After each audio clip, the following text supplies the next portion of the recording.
Live, local, now. This is WMBF News at 11. My haunting thought was, I hope I wasn't the last person that they saw. Tonight at 11, the death toll from a plane crash in North Myrtle Beach rises.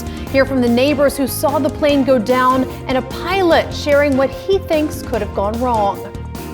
Also at 11, a Georgetown School District building on fire. Why the blaze wasn't the only thing the firefighters were battling. And the state Supreme Court continues debate over a 6-week abortion ban. How new numbers show changes in the landscape and what it may mean for the court's decision. Hey, good evening. I'm Rachel Bogle. Thanks for joining us. I have First Alert meteorologist Matt Bullock here joining me now. And Matt, looking ahead, it looks like we're going to need an umbrella ready to go for those 4th of July plans tomorrow. Yeah, you want to keep it handy, but luckily we're not expecting any washout conditions. So let's talk about your 4th of July forecast for tomorrow. Now, if you're waking up, walking the beach, or heading out to the Independence Day 5K, temperatures in the 80s. We're staying dry, but then as we head into late morning, early afternoon, the golf cart parades, temperatures are going to be in the 80s. Partly cloudy skies, but the heat index still near 100 degrees. And so we'll continue to see those pretty much hot and humid, muggy conditions. And as we get in the evening hours, afternoon, we start seeing temperatures upper 80s to even 90 degrees, but that chance for those pop-up showers and thunderstorms. So if you're heading out to Salute from the shore, keep that WMBF First Alert weather app with you. And as we get into about dinner time, 5, 6, 7 o'clock, temperatures remain mid-80s, but with that chance for those pop-up showers and thunderstorms. So if you're heading out to the Murrells Inlet Boat Parade, again, check that WMBF First Alert weather app with you. But luckily, though, for folks heading out for fireworks, we will start to see those rain chances dropping after sunset. So if you're heading out to Barefoot Landing, Broadway at the beach, things are looking really good. But keep that WMBF First Alert weather app with you. Come on, full forecast will provide your future radar. I'll give you more details on that in just a few minutes. And our top story tonight, we are continuing our coverage of the deadly plane crash in North Myrtle Beach. We now know all 5 people on board that plane died. 4 victims died at the scene of that crash. The 5th person was taken from that crash site, later pronounced dead at the hospital. The FAA saying the crash happened in the Pete Dye Drive area around 11 a.m. yesterday. The plane was a single-engine Piper PA-32. It took off from Grand Strand Airport around 11:20 yesterday morning. After takeoff, data shows the plane only made it about as high as 300 feet into the air before crashing about 2 miles northwest of the runway. Records show air traffic control called the pilot several times but lost communication with the plane. We spoke with a pilot flying into Grand Strand Airport today. He says there are many things that could cause an accident in the early stage of takeoff. The most dangerous part of flight is the first 5 minutes of any flight, and obviously that's where that was. So there's so many different things that could have had it, but you would guess something power related for whatever reason would be the first guess. In the neighborhoods close by, that aircraft just missed the top of several homes as it started going down. Many folks nearby heard that crash. Some residents saying the sound reminded them of a loud motorcycle followed by an earthquake shaking homes. Mona Dixon says she was out watering her flowers when the plane went overhead and then started going down. I heard this loud noise. My back was to it and looked up and saw the plane just coming right over building 5 there. I won't say 180 degrees as far as wingspan turned out, but it was at least 140, 150 degrees. And my haunting thought was, I hope I wasn't the last person that they saw. Well, as of 2021, there have been 149 plane crashes in South Carolina, 24 of them deadly, with 37 deaths reported in total. Yesterday's crash is the 4th plane crash in the Grand Strand since 2021. Our Eric Weisfeld shares more about Myrtle Beach's history when it comes to plane crashes.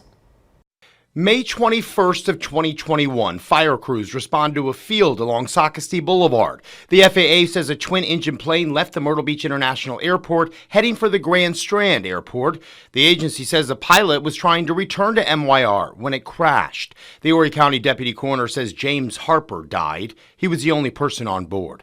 Then about a year later, May 28th of 2022, a Banner plane goes down at the Grand Strand Regional Airport. The Deputy Coroner says David Falding died from his injuries. Then a few months later, September 14th of last year, the FAA says a Piper PA-28R caught fire after going down in a wooded area near Conway. The Horry County Deputy Coroner later confirmed Barry McMurtry and Terry Druffel died in that crash. They were from Ocean Isle Beach, North Carolina. And the cause of yesterday's crash is still under investigation. The coroner has not yet released the names of the victims.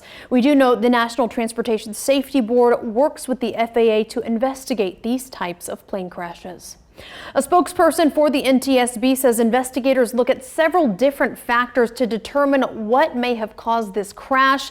These factors include the type of aircraft and medical history of the pilot. Part of that investigation will also include putting any parts of the plane that were broken off in the crash back together in order to help determine what caused that incident. They'll also request maintenance records to determine if weather played a role. The spokesperson also says investigations like this could take up to 2 years, and the type of aircraft can also impact the length of those investigations. In the style and the type of aircraft, and then there are so many different, especially in general aviation, there are so many different types of aircrafts that we have to look at each one differently. So there are different components to the different types of aircraft. The type of aircraft can play a part in the length of an investigation. As we learn more, we'll continue to keep you updated on the investigation and all the stories that matter to you. So be sure to download our WMBF News app to stay up to date on all the latest information.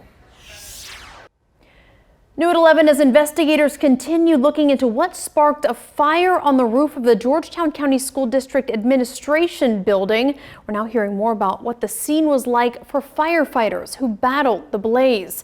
WMBF's Ali Espinosa is in the control room now with more. And Ali, the fire wasn't the only challenge they were dealing with out there. It was also nearly 100 degrees outside too. Rachel, it was, and remember all the gear firefighters wear to put out a fire? The weather just was not on their side today. Luckily, it wasn't worse.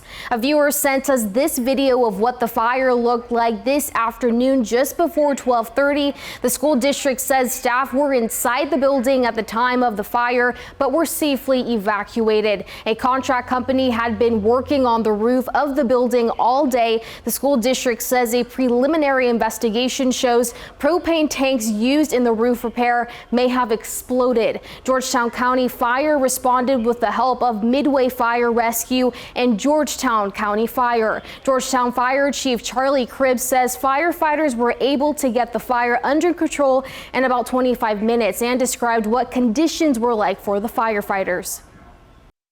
Temperatures were extreme, so we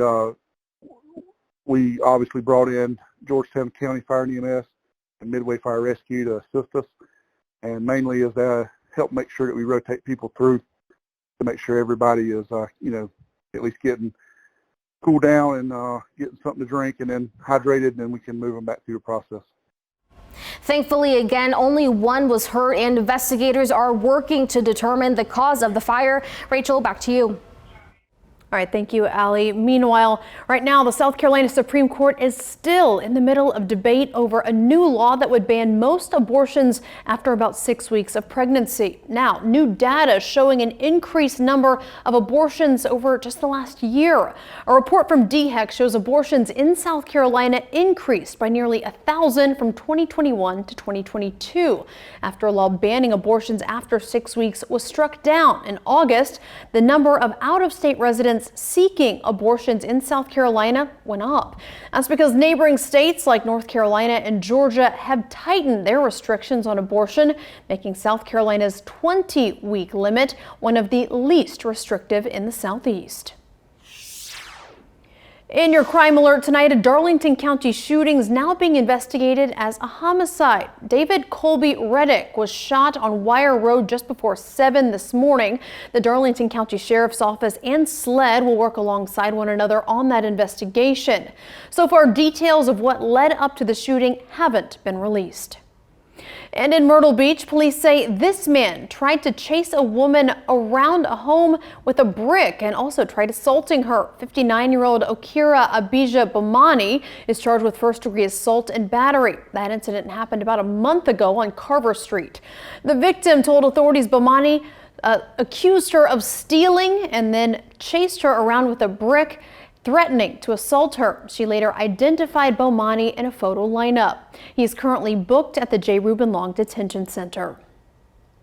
Well, that high heat has many folks headed to the beach to cool off, but the rip current risk has also led to some scary moments, putting not only beach goers but also lifeguards in danger.